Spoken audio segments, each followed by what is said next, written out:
Buen día, mi nombre es Briana Nico Hernández Cruz y durante este video vamos a estar hablando sobre un caso clínico de un paciente femenino de 67 años de edad. Ella comenzó con su cuadro 10 meses antes del ingreso con un rash fotosensible tras iniciar tratamiento con hidroclorotiazida, seguido de un rash anular intermitente en la zona tanto del tronco como en los brazos. 3 meses antes de su presentación actual, este cuadro dermatológico se intensificó, por lo cual se realizaron ciertos estudios. Los laboratorios iniciales revelaron una positividad para los anticuerpos antinucleares y también para los anti-SSA, o también conocidos como anti-Ro. Y a su vez se realizó una biopsia cutánea, la cual reportó una dermatitis espongiótica acompañada de un infiltrado linfocítico y de eosinófilos sin presencia de vasculitis. Aquí es importante porque esta dermatitis espongiótica es un patrón histológico inespecífico que, si bien es muy común de reacciones medicamentosas, también puede actuar como un hallazgo temprano de una enfermedad autoinmune sistémica. Sin embargo, por la ambigüedad de esta biopsia y junto con el uso reciente de la hidroclorotiazida, pues llevó a los médicos a pensar que se trataba de una reacción medicamentosa. Por lo tanto, pues aquí el manejo fue suspender la hidroclorotiazida, con lo cual hubo una resolución de este rash.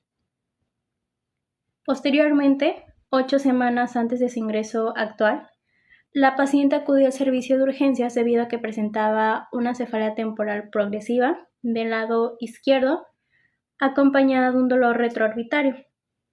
Posteriormente, la paciente comenzó con una diplopía, fotofobia y un dolor mandibular. Cuando aparecen estas banderas rojas, por así decirlo, como son el dolor mandibular, la cefalea o los síntomas visuales, pues nos obligaría a considerar una arteritis de células gigantes. Sin embargo, 8 semanas después, este cuadro migró ahora hacia el lado derecho, es decir, la paciente tenía cefalea derecha, dolor retroorbitario derecho, acompañado de cambios en la visión de los colores. Ante esto, en la exploración física se encontró una esotropía y una hipertropía, una limitación en la abducción del ojo derecho, es decir, que era muy dolorosa el movimiento, una palidez del disco óptico derecho y una desaturación del rojo, el cual es un indicador temprano de una neuropatía óptica. Por lo tanto, pues ante estos síntomas llevaron a pensar a los médicos que se trataba de una parálisis del sexto par derecho y a su vez que sugería un proceso inflamatorio que afectaba a las estructuras del ápex orbitario. Por esto mismo se realizaron ciertos estudios de imagen, como son una resonancia magnética y unas tomografías. Dentro de estos estudios de imagen se observó un edema y un realce de lo que es la vaina del nervio óptico y de la grasa intraconal, lo cual es un hallazgo patognomónico de una perineuritis. Con perineuritis nos referimos a una inflamación no como tal del nervio, sino de lo que lo rodea. Y a su vez se observó que lo que es el parénquima del nervio se encontraba preservado, por lo tanto se descartaba una enfermedad desmielinizante. A todo esto, ¿cuál es la relevancia?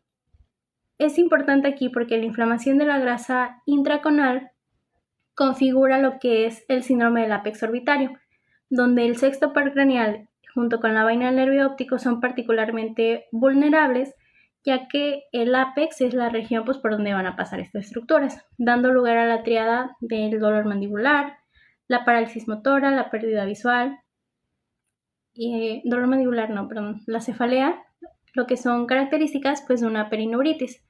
Por lo tanto, aquí la impresión diagnóstica fue una perineuritis óptica con una inflamación orbitaria y un síndrome del ápex orbitario. Después de realizar estos estudios de imagen, se pudo dar lugar a los diagnósticos diferenciales. Entre estos, el primer diagnóstico diferencial fue el lupus cutáneo inducido por fármacos.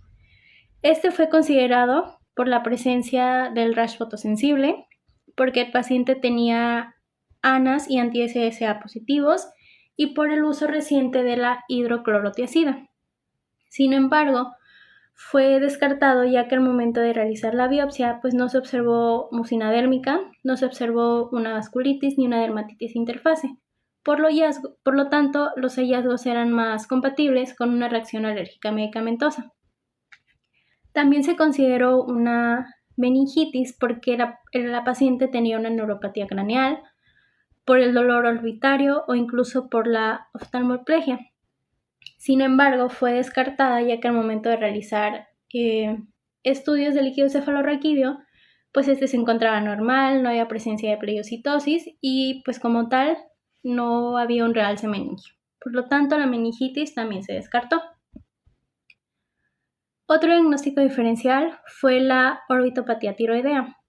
¿Por qué fue considerada?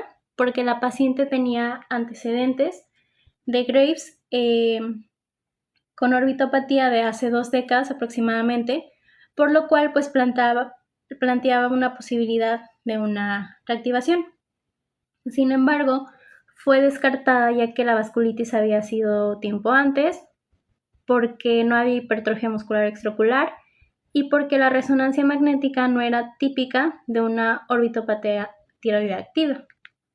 También se consideró el LES porque había datos sugestivos de autoinmunidad, como son los ANA positivos, los anti-SAC positivos, por el rash fotosensible, también porque la paciente tuvo un periodo donde presentó alopecia y un síndrome de Raynaud. Sin embargo, no cumplía para lupus, ya que anticuerpos muy específicos para este, como son el anti-DNA y el anti-SMIT, se encontraban negativos. A su vez, se consideró una posibilidad para el síndrome de Sjögren. ¿Por qué? Por los anti-SSA positivos, por las neuropatías craneales que son frecuentes en un Sjögren neurológico. Sin embargo, no fue el diagnóstico final, ya que no había una enfermedad glandular típica, es decir, no había ni serostomía ni seroftalmía. La enfermedad relacionada con IgG4 también fue considerada, ya que al momento de realizar estudios inmunológicos hubo una ligera elevación sérica del IgG4 y también por la enfermedad orbitaria inflamatoria. Sin embargo, esto no fue suficiente para considerarlo como un diagnóstico final, ya que la elevación del IgG4 era muy leve y se encontraba aislada, por lo tanto es inespecífica y a su vez este tiene una baja sensibilidad y una baja especificidad, y por último, pues por la falta de una afectación multiorgánica. Y el último diagnóstico diferencial fue una arteritis de células gigantes. ¿Por qué? Porque la paciente tenía una edad mayor, es decir, era mayor de 50 años, por la presencia de la cefalea, el dolor mandibular y por los síntomas visuales. Sin embargo, ¿qué estaba en contra de una arteritis de células gigantes? Que la velocidad de sedimentación globular y el PCR se encontraban normal, y a su vez porque no había presencia del signo del halo, es decir, no había una inflamación activa de la temporal. Entonces, en este caso, tras excluir causas infecciosas, causas estructurales y la posibilidad de una vasculitis, pues aumentó. Por lo tanto, se justificaron ciertas pruebas serológicas avanzadas. Se solicitó el ANCA, donde los resultados fueron positivos para PANCA. Sin embargo, como la paciente tenía ANAs positivos, la inmunofluorescencia indirecta puede arrojar falsos positivos. ¿Por qué? Por la interferencia de los anticuerpos antinucleares con el citoplasma del neutrófilo que está fijado. Por lo tanto, se realizó una segunda prueba que fue la prueba ELISA, donde como resultado fue positivos para anticuerpos MPO y negativo para anticuerpos PR3.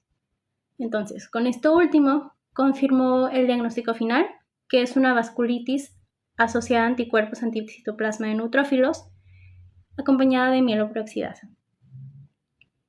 Este en sí fue un caso difícil porque la paciente no tenía síntomas pues muy típicos. Por ejemplo, no presentaba una glomerulonefritis, no tenía hemorragias pulmonares, no tenía una sinusitis severa y no tenía una enfermedad sistémica típica, es decir, esta vasculitis estaba limitada al sistema neurooftalmológico. Por lo tanto, se manifestó como una perineuritis óptica y una parálisis asincrónica de los pares craneales, ya que esta inflamación orbitaria afectó tanto la vaina del nervio óptico como el sexto par craneal. Y pues ya para finalizar, la estrategia del manejo fue el uso de glucocorticoides, como son la metilprednisolona, seguida de prednisona oral, lo cual tuvo una resolución completa de la diplopía.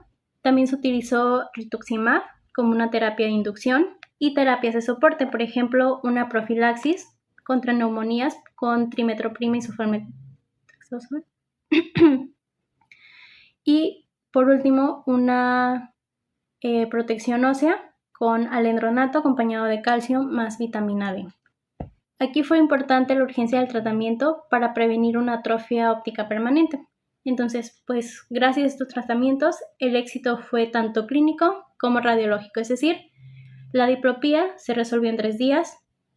A los 4 meses se volvió a realizar una resonancia magnética y un examen visual donde todos los hallazgos fueron normales y por último con títulos de MPO-ANCA negativizados. Por lo tanto, fue un éxito del tratamiento.